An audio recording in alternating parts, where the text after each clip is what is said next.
বন্ধুরা আসসালামু আলাইকুম, কেমন আছেন সবাই? আশা করি ভালো আছেন। আমিও ভালো আছি। আমি আর আছি এখন এখানে নামাজ পড়লাম না, আস্তে আস্তে চলে এসেছি হাসদাম বাজার বিসিকোট মোড়ে। এই রাসেল এখানে নামাজ পড়েছিল, সেই কথা বলতেছিল।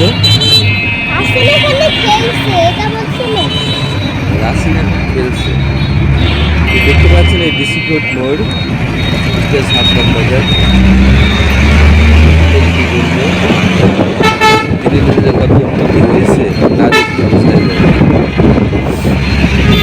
আমরা আস্তে আস্তে চলে যাচ্ছি পাসপোর্ট অফিসের দিকে। আমাদের গাড়িটার শেষ হবে, সেখানে পাসপোর্ট অফিস।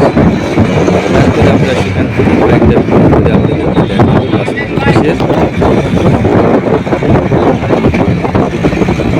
এই দেখতে পাচ্ছেন আস্তে আস্তে বিসিকোটের গেট সংলগ্ন আমরা পৌঁছে যাচ্ছি। আপনারা আমার লাইক কমেন্ট করে সাথে থাকবেন। আমি পরের ভিডিওতে চেষ্টা করব।